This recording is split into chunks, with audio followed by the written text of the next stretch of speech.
Well, I'd like to give you a very warm welcome to Kimbolton Castle this afternoon. I'm saying Kimbolton Castle because I guess that's what particularly interests you, but we are also a school. You might have just detected that when you arrived and saw lots of young people with stripy blazers on, which is a very distinctive part of Kimbolton School and something that the pupils are very proud of. A few years ago we gave them the choice between wearing a stripy blazer or wearing a black suit, and they soon decided that the stripy blazer was for them, and only the sixth formers wear the black suit. And in fact, you won't see many sixth formers around because most of them are off at the moment on study leave because they're in the middle of their A-level exams. So the school isn't quite as full as it would normally be. I'm not even going to pretend to give a history of the castle because the real expert on the castle is with you at the back there, and that's Mrs. Nora Butler. But I can tell you a little bit about the school if you're interested, because that's obviously the aspect which most interests me. And you might be also interested to know that we have a long-standing agreement with, or a close relationship with, a school in the United States, where every year we have an annual exchange. It's a school called Bridgewater Raritan High. It's in New Jersey. I've been across there 3 times to the school and met the principal and seen the school in action. So that every year in October we have around about 30 young people from that school come and spend 2 weeks in our school and go home with one of our pupils each night. And then we reciprocate by going over to the States at Easter the following year and do the same thing. So there's a real feeling of strength and linkage with the United States with our pupils today. And many of the younger pupils look forward to the idea and the time when they will be able to do that exchange when they hit that age 17, 18 or so. At the same time, our links with America are strong in a lot of other ways as well, particularly with our politics course. Our politics course in the sixth form, that's between 16 and 18-year-olds, is half on British politics and half on American politics. So, and politics is one of the most successful and popular A-level subjects that we offer. So around about 40% of our sixth form will take politics and therefore get to know quite a bit about the United States. And you can imagine that politics over the last 2 years has been a huge interest, both here in the UK, and if I've got slight black lines under my eyes, it's because no, I didn't go to sleep last night. I did spend the night watching the election information come through, and of course, obviously, with your own presidential election last year, which had a huge amount of resonance and interest in the UK too. As a school, we've been around since before 1600, but we've only been based in the castle since the end of the Second World War. And again, another link with the United States is the fact that during it means our young people can really spread out and enjoy that aspect. And if you just look out the window there, that's not a bad view for any principal or headmaster to have, you can imagine. And we make very, very good use of that.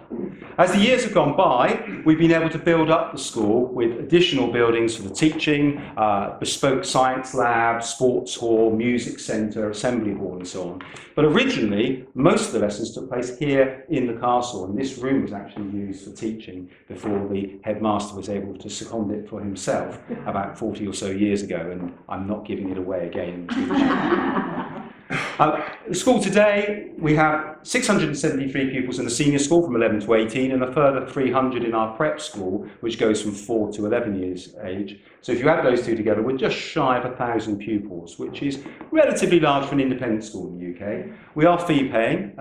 Most of the pupils, their parents will pay fees, and it works out at around about, well, of course, I'm not quite sure what sterling dollar is now after last night, but it would have been around about $20,000 a year to send a child here for the whole year. But we do have a very strong bursary scheme, so we do enable some pupils to come on means-tested bursaries, and there will be some pupils in the school pay nothing at all, their parents pay nothing. And we would like to extend that, but obviously it's got to be finance-driven. Okay, I think that's enough about the school. Nora, is there anything else you would like me to mention at this point in time? I think you're going off to a meeting, aren't you? I do have a meeting in about quarter of an hour. You can, by all means, you can explain more about this room. I'm leaving Catherine of Aragon to you, Nora. I purposely wasn't even mention her name. So I think the Wingfields have something for you. Right. Yes, we have a flag to give you, but I'm going to give it to Johnson first. He's just retired as International Vice President. His last official act will be giving it to you. Really? Well, in that case, I feel highly honoured. Thank you very much indeed. And it may be of interest, these are the 4 dates we've been discussing. Right. And it's up to your decision in the end as to when it is flown. Okay. I gather the top one selection of a fine military position for Jamestown was May the 13th, Right. 1606. Sounds okay because it's in the term time. Yes. The other three, according to Nora, which I'll just read out, may interest the members very quickly. Yes. Not of interest because they're in the holidays, so I don't know what happens about it. And then the fifth date would be whenever we visit. Yeah, well, I'm quite prepared to accept whenever we visit. So these three that are no good, I don't know, perhaps you say add 20 days or whatever it is to them. May the 27th, which was 1607, 3 days after Whit Sunday, President Captain Wingfield, quote, our President Mr. Wingfield, who showed himself a valiant gentleman, unquote, thus described by his enemy Gabriel Archer, led the repulsive Chief Wowin Chupunk. Can you just say that again? Chief Wowin Chupunk. Very good. And his 400 at the Battle of Jamestown. That's my naming of the defence. Right, okay, yeah. April the 13th, 1631. EMW buried in the Protestant Church of St Andrews, Kimbolton. Yes, we always have to yeah. put this in because half the American books say he was Catholic, which he wasn't, and it's a long, involved story. Yeah. And April the 9th, 2006, we did the consecration service here, and our president was here, and lots of US Air Force. Yeah, I know there was a very good turnout As well. on that particular And day, we have yeah. US Air Force representatives, a couple here. Right. But they weren't present marching along. I will point out one thing, that around 1900, Thank you. Edward Wingfield won Catholic Layman of the Century Award from the Jesuits. They obviously haven't checked them out. Right, but he didn't send it back then, obviously. And one quick comment too, Jocelyn, wasn't Edward Moriah Wingfield, not the president, but he had association to Kimbolton. Oh yes, sorry. He was an escheator, if I've got the right word, of the school. Oh, right, yes. Trustee. Yes. Yeah. And he was voted in this position in, I can't remember the year, but presumably before he went off to Virginia, so we're talking 1602 or something like that, Yeah. when Popham was after that position at the time. Having Having sequestered the place and shipped the family off to live in Ireland. Right, now that would make more sense about what he was doing here, yes. Yes. Yeah. Well, he could run his building of Popham's EAU, is turning the river around. Oh, yes, yeah. The Nino locos. Well, enjoy. Yep. Thank you very much. And I have with me my expert flag bearer, Sergeant Major. So if I can pass this over to my Sergeant Major, RSM, he will go up onto the castle roof and he will fly it for you. So when you leave the room, you will see it. So it's another day for you as well. Well, no, we said, didn't we? Days that you visit. So you are here. David, thank you very much. Okay, so do feel free to take photographs, and I think Nora, you will take over and give us the historical aspect of things. Yes, thank you. Okay. Thank you very much. Good to see you. So, I explained to you a little bit when we were outside about the Wingfields coming to the castle, Sir Richard coming to the castle in the 1520s and rebuilding it as a Tudor manor house. And it was not long after that that Catherine of Aragon came here. I'm sure you all learnt about Catherine of Aragon in history. Did you learn about Henry VIII and his wife? Absolutely. Yes, you did. And you know that Catherine of Aragon was his first wife, and I'm sure you know the whole sort of saga of how she failed to produce a living son and heir. She had a number of children, a number of pregnancies, but only one child survived, daughter Mary. Henry desperately wanted a son to succeed him. And they were married in total for 24 years. We were discussing this at lunch. Longer than all the rest of the wives put together. And he may well have stayed married to her had she given him a son. But in fact, of course, she failed to do so. His eye began to wander. He wanted to marry Anne Boleyn. And so Catherine was sent away from court. And she was moved around the country. She was gradually moved further and further away from London. She started off in a house in Hertfordshire, which is not too far from London. Then she moved to another house near Bedford, which is about 12 miles south of here. Well, I suppose the place where she was about 14, 16 miles south of here. Then, after a few months, she was moved to a place very close to here called Buckton Towers, only about 5 miles away. And then eventually she was moved here to Kimbolton Castle in May 1534.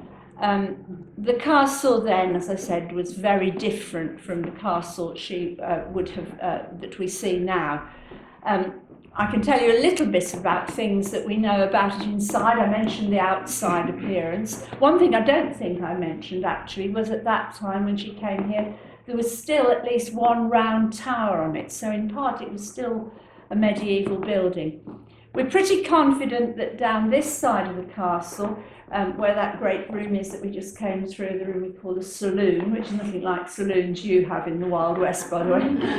It's from the French word salon. But down there, we think there was a long gallery, one of those beautiful long rooms with panelling and pictures where she might have walked. This room was the site of her bedchamber.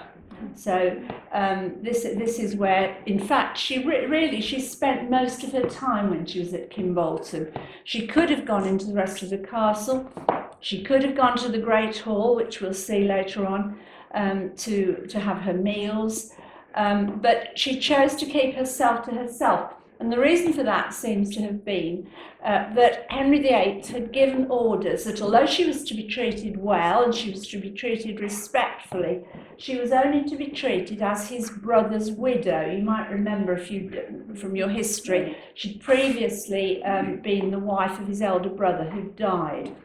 So she was only to be addressed as Princess Dowager. And she said, no, I am the Queen. If you don't address me as a Queen, if you don't respect me as a Queen, I'll have nothing to do with the rest of the household. So she lived in these rooms here. She had her own personal servants who looked after her. Some of them were Spanish servants. She had her own doctor, her own confessor, and she lived really just in this corner. As I say, this was her bedchamber. There was some special arrangement for preparing her food. She was always worried that Henry VIII might try to have her poisoned, so she had her meals specially prepared and tasted for her before she actually ate them. And gradually, over that time, she was here for 20 months in total, but her health deteriorated. We think she was suffering from cancer. And she died in this room on the 7th of January 1536. I've got here a copy of her last letter, which is supposed to have been written to Henry VIII from this room on the day of her death. So I'm going to read it to you.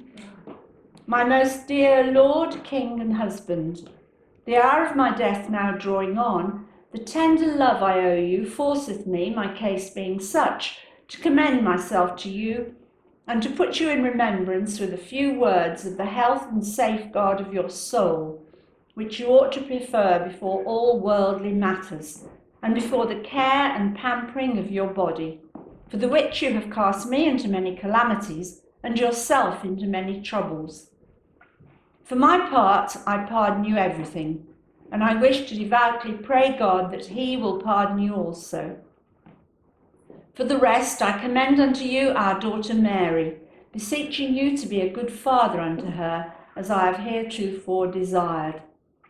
I entreat you also, on behalf of my maids, to give them marriage portions, which is not much, they being but 3. For all my other servants, I solicit the wages due them, and a year more, lest they be unprovided for. Lastly, I make this vow, that mine eyes desire you above all things. And she signed it, Catherine the Queen. Very sad end to a woman who's badly treated, I think. And of course, through there, and we'll go and visit it in a few minutes, is the chapel. She would have had the use of the chapel, I think, but after her death, her body was embalmed by the local candle maker, and it lay down there in the chapel for nearly 3 weeks and then she was carried to Peterborough Cathedral to be buried. That's about 25 miles away, so it was a 2-day journey taking her there. The Wingfields, of course, owned the castle then right through to 1615. So the Wingfields owned the castle for almost 100 years. And towards the end of that time, that's the time when our friend up here, Sir John Popham, was at the castle. What you haven't heard about Sir John Popham is a rather nasty ghost story about him, which you might like to hear. It's said, and it is only said, that when he was living here at the castle, that he came home one night in a bad mood because his wife had recently given birth to a baby daughter and he wanted a son, and he's supposed to have thrown his baby daughter out of the window into the courtyard. And they say that on the anniversary of the baby's death, the stone glows red. I'll show you the window. I can't show you the stone because the paving stones have been replaced. But one thing, in fact, does happen.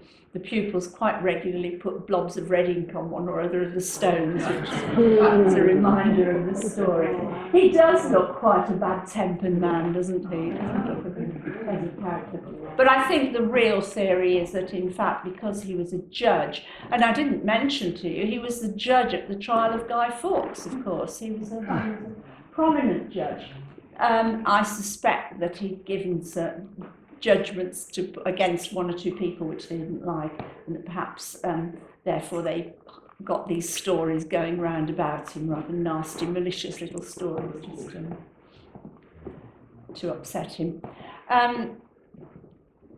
Over subsequent years, this room was changed. It wouldn't have looked at all like this in Catherine of Aragon's day, the time after it had been rebuilt by Sir Richard Wingfield.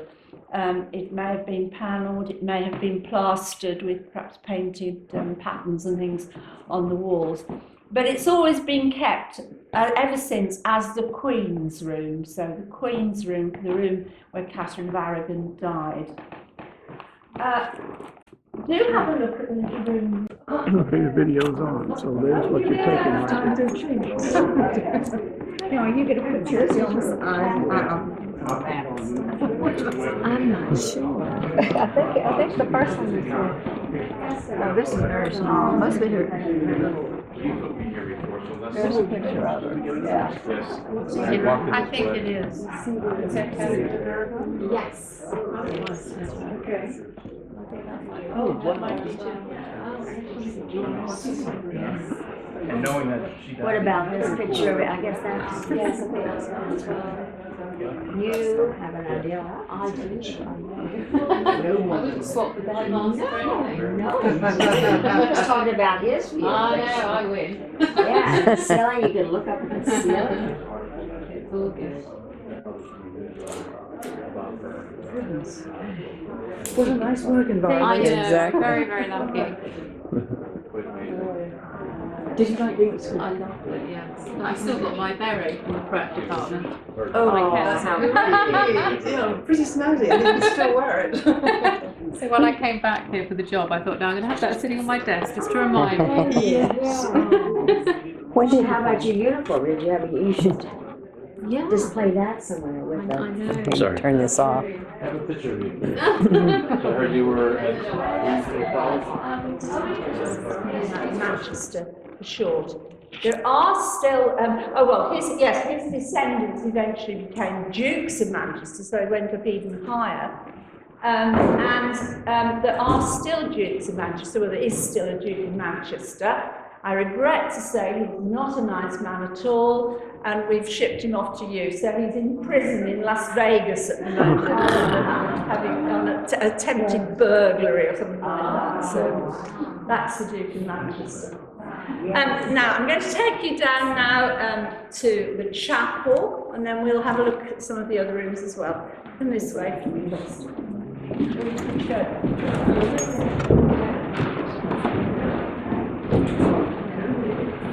Oh, are you waiting? I'm sorry, just put it in there. Oh my gosh, I don't know if I can fit.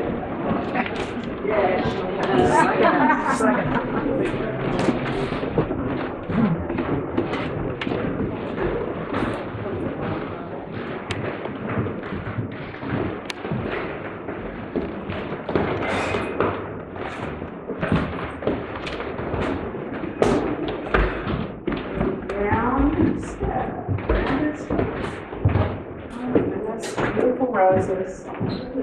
Right here. Oh, really? Somebody said it was a spectacular miracle.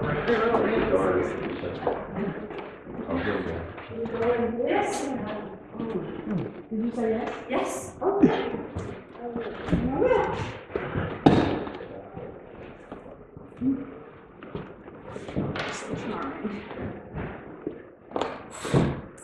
lot of French influence here with the blue.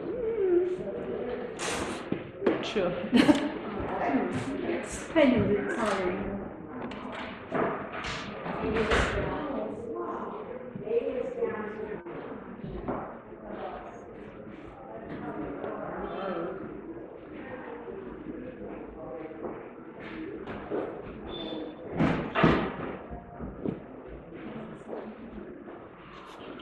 Do sit down for a moment.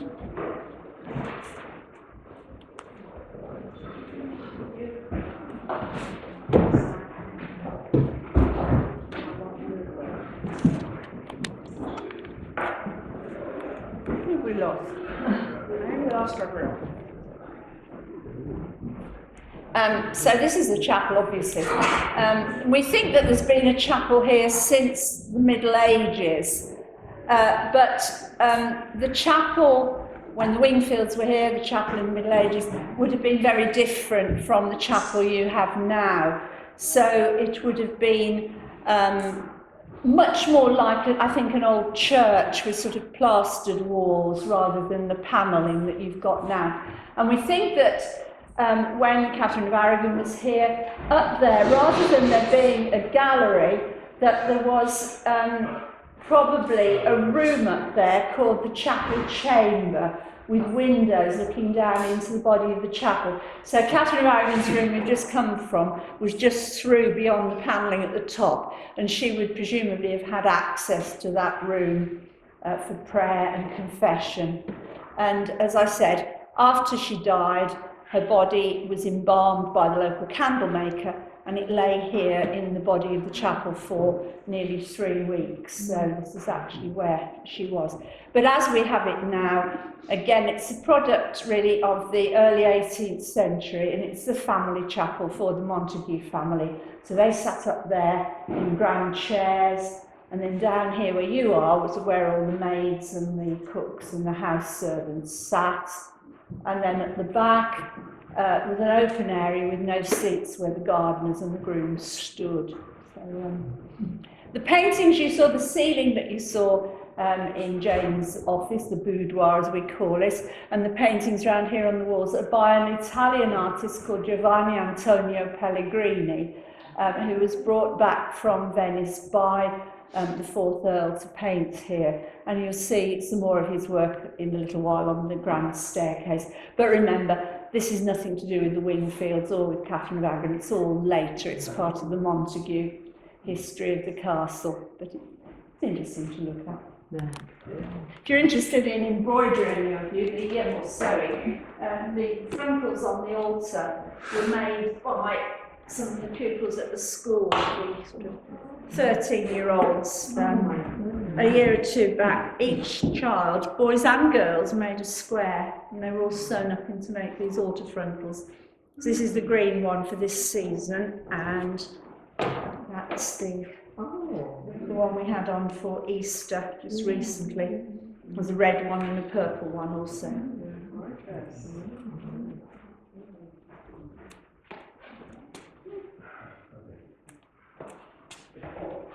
Right, we're going to go now into the Heritage Room, which has got displays about the castle, the history of the castle. It's got things which your society have kindly given to us, some of them on the walls and some of them out on display. It's also got things like guidebooks and postcards and the like. So when the school first moved into the castle, they had a large proportion, it was a small school, but a lot of them were boarders, and they actually lived in the top floors of the castle. But nowadays we only have a relatively small number of boarders, about 70 in total. And so we just have one house for boys and one house for girls. The boys' one was literally opposite where we were in the sun. If you noticed across the road, the house was one fine green trellis all over it. It was Kimbolton House. That's the boys' boarding house. And then the girls' boarding house is at the other end of the street, called White House. So most of the pupils come in every day. There are a large number of coaches that bring them in. There's one reason why we've got to be careful to juggle the time you leave, because if you're trying to leave when the pupils are trying to leave, it's going to be chaos. But they come in from 25, 30 miles away by coach. The castle. This was the end. This is the one we're looking at from the day. This is the way we invented the castle. There's really nothing left from Sir Richard Wingfield's time, or nothing visible left from Richard Wingfield's time, except on the stone here is the castle well. So that's where the water supply has been, right from the very earliest time. So there's still water in it. The castle at the time of the Wingfields, the courtyard at the time of the Wingfields, was a bit bigger than it is now, and you'll see it come in a minute. But when they did the rebuilding work around 1700, they wanted to put in a brand new staircase, and they had to take a slice off the courtyard. So the courtyard now is a little bit smaller than it was originally.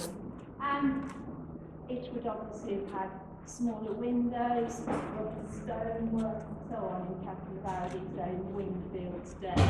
But it's very beautiful now. It's in absolutely amazing conditions. I'd say it's from around about 1690 as we have it now, and it's got some of the finest lead drain pipes in England. If you have a few pots of drain pipes, they're absolutely amazing.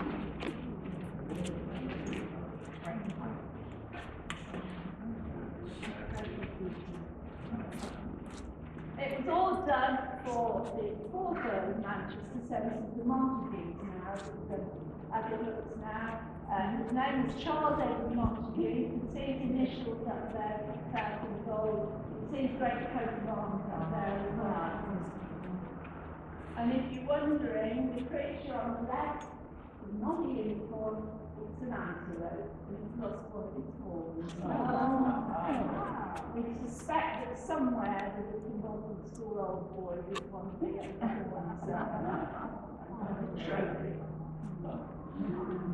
The motto, if you're interested, is "Remember me, no mishandle me, by using me, not by changing me." Right, now, we can either go across the grass or around the park, but we're going through that little door and work our way around. I'm going to take a look across.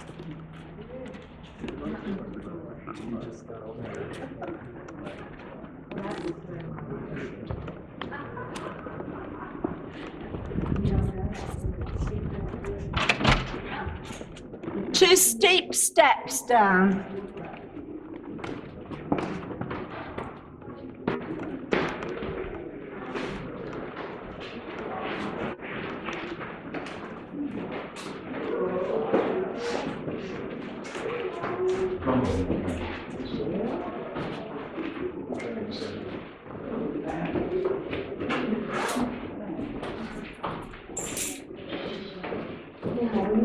When the girls and boys are room somewhere else, do you have a cafeteria?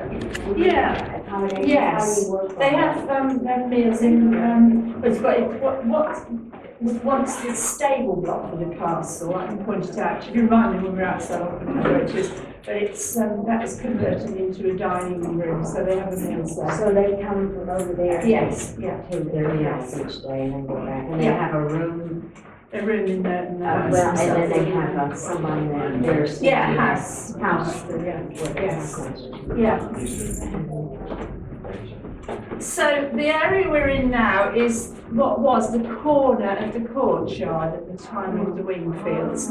And so these two doorways lead in from the courtyard into the house. The one there is probably a late medieval doorway, perhaps about 1460. But this one almost certainly is from the work that Sir Richard Wingfield did in the 1520s. So we think that is definitely a Wingfield doorway leading from the courtyard into the house. He was given permission by Henry VIII in the 1520s to take stone from the ruins of a castle at Higham Ferrers, which is about 9 or 10 miles from here in Northamptonshire, and to use it in rebuilding the castle. There's no stone absolutely locally here, we're on clay rather, so the stone has to come in from Northamptonshire, but a lot of the stone would be reused. Now, when we turn around the corner, it's a bit of a crowd, so I'll explain it first. You'll see a big window, which again is Sir Richard Wingfield. We're certain it's from the 1520s. But what you'll notice is that it's blocked, you can't see through it. And the reason for that is, of course, because they built out in the 1690s and added this extra bit of the building. So in Sir Richard Wingfield's day, that window would have looked out into the courtyard. And if you can imagine that at his time, the windows and the walls that you would have seen around the courtyard would have been similar to the one that you see here. And then as we go a bit further along, you'll see a smaller window further on, which is even older. So this first one is probably 1520s.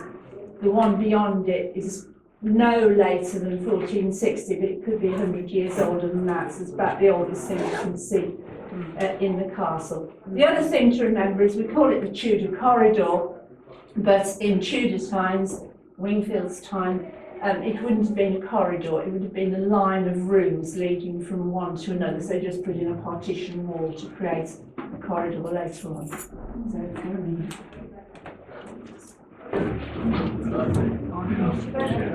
The picture of the door with that right there.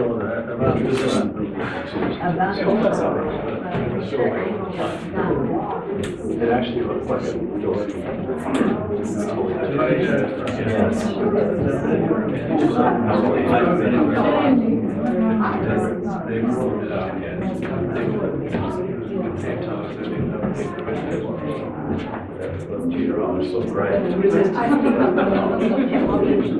We certainly do not have a camera. We're a little bit too young for that.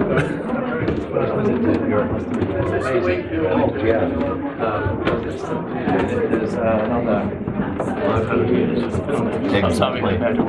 Well, you know, my history is much longer than over there, but all we don't is what we know. Sorry.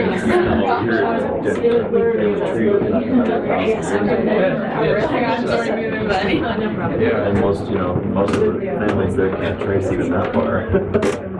So the great thing is, I suppose, we're able to find someone whose ancestors were on the same boat down here. Yes, that's the media fault. That's exactly. Yeah, that's great. And then you can go back to places where your ancestors actually were like today. Right.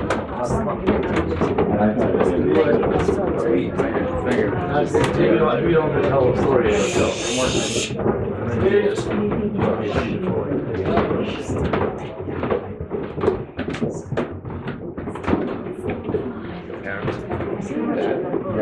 They're £3.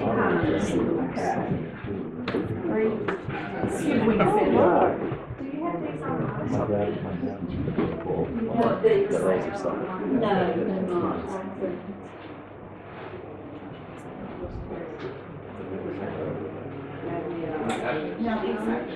Those observers given us that one to see. Plus there is that's the entry for his Reverend Wingfield buried. Oh, with the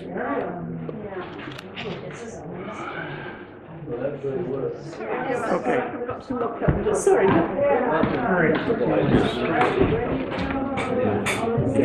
want us to hurry.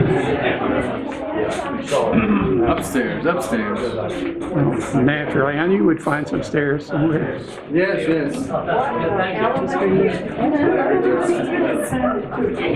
Upstairs. This way? No. Come on, there you go.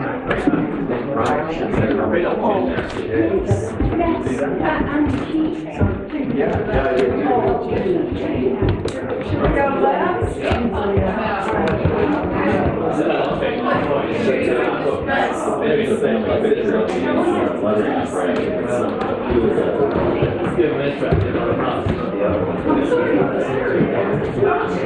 Go ahead.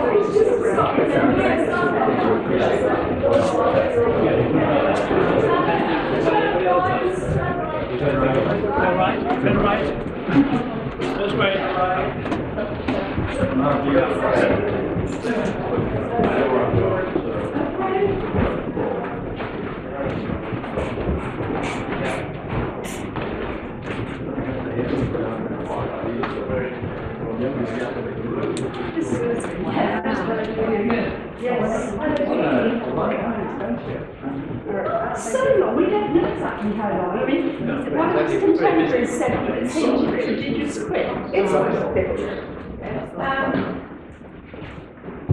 we've lost half the group, haven't we? So this is the staircase that was built out into the courtyard, so that's why they had to take the slice off the courtyard. And these paintings are all by Pellegrini, the artists that we mentioned before.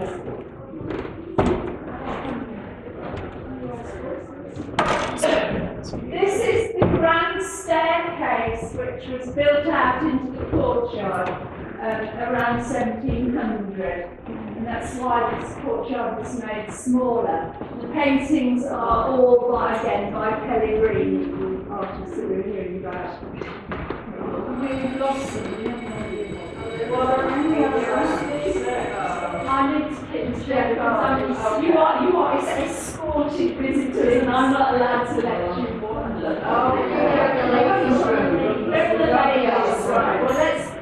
If anybody wants to go up to the top, if you're keen, the top paintings, the musicians' gallery, which you can just see, and the ceiling up there, which of cherubs, is very, very fine. If you're really interested in art, come and stand for a don't worry if you don't want to come up. Oh, did you get it? You need to you can't really see. Oh, the cherubs are high on top of it. That was a nice picture. There's the flag on it, just want to get it. Yeah, it's a rough picture of a piece of furniture that was here. The original one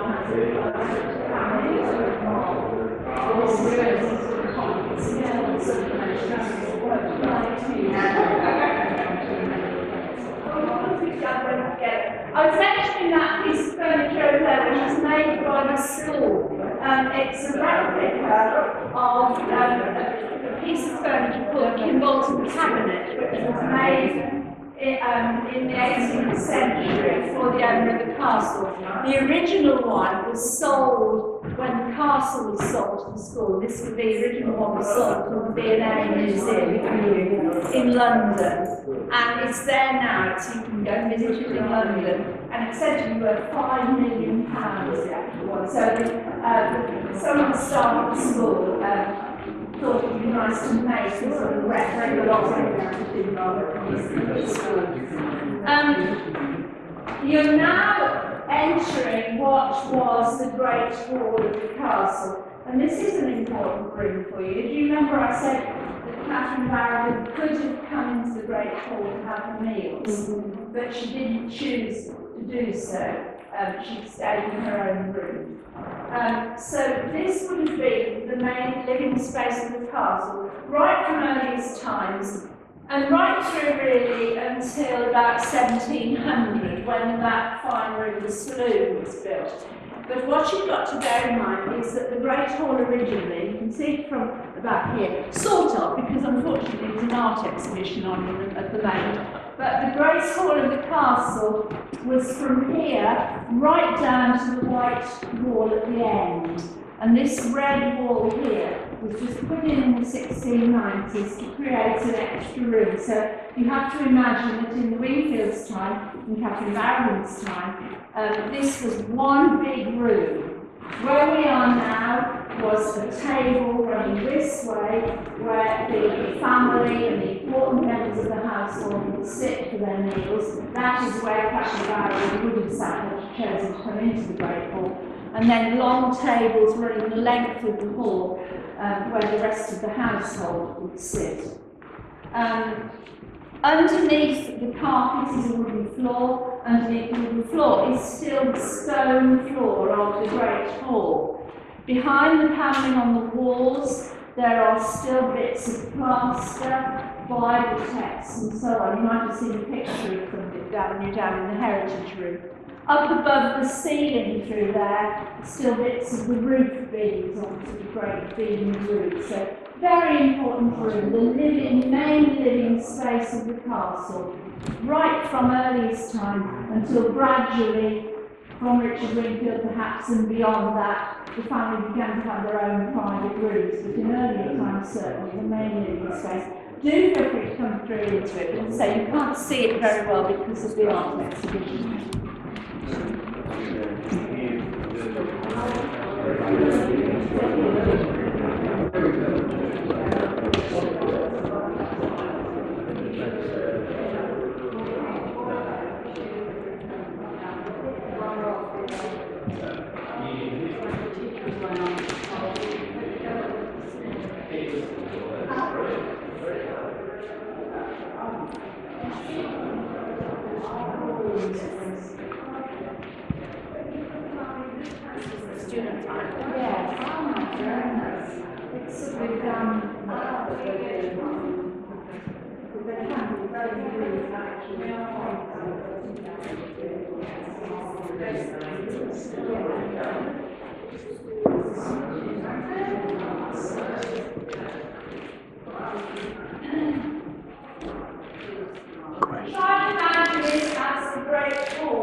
Plaster hats on the walls, painted bits of Bible text and patterns, some of which are still left behind the panelling, great high beamed roof, flagstone floors, and maybe in the early stages of the Wingfields being here, still perhaps a stone slab in the middle of the fire on it, but later on a fireplace over there, you know where that painting is.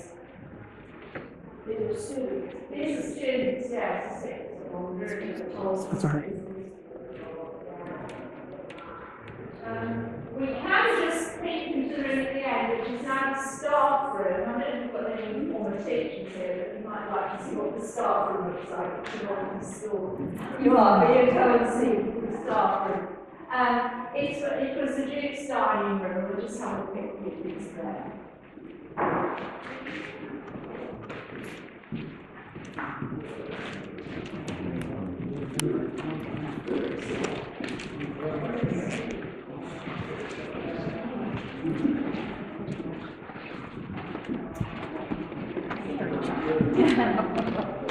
Ceiling, you know, Victorian ceiling. It's beautiful.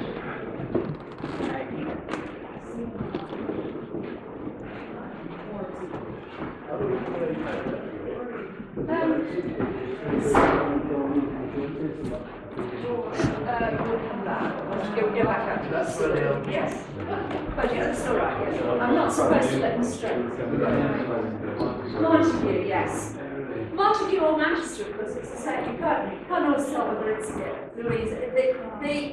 The ceiling in this room, as I said, this was the dining room of the castle. The ceiling was a Victorian ceiling for the 7th Duke and Duchess. And the Duchess's initials are up there on the ceiling, LM. Someone's just asking me. You can say it's Louise Montague or Louise Manchester, it's because the title and surname are the same initial letter. It's a fine ceiling. Paintings in the corners are I'm sure you don't want me to move. seasons. The man in the painting has... Sorry, Richard,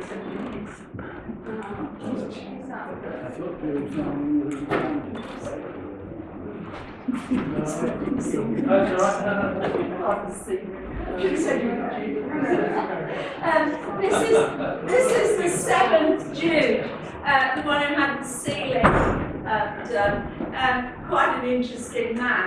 He'd been a soldier, he'd been in the Guards as a young man, and he rather fancied himself as a soldier, didn't want to do any fighting, so he created his own regiment called the Duke of Manchester's Light Horse. And he and his friends used to come down here for the weekend and play at soldiers, and they had their own fine uniforms and their horses, and they sort of played at soldiers in the grounds. It's a beautiful picture. This is a lovely picture, isn't it? Yeah. Right, we're going to work our way back. We'll walk by the green room, which you haven't actually been into, and then we'll go out and then make our way down to the church. So everybody's here, I'll come back. Everyone's here.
It's sort of a problem. It's not painted in his lifetime. It's a Victorian painting or a column.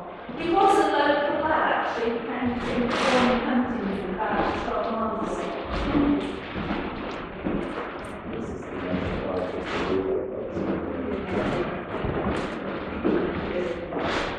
This guy was quite high from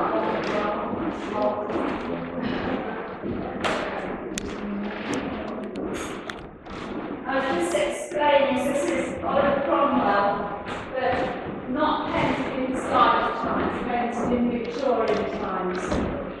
He was a local man who came from Huntington, which is about 12 miles from here. Yes, that's Thomas. This is what I looked from the bottom says.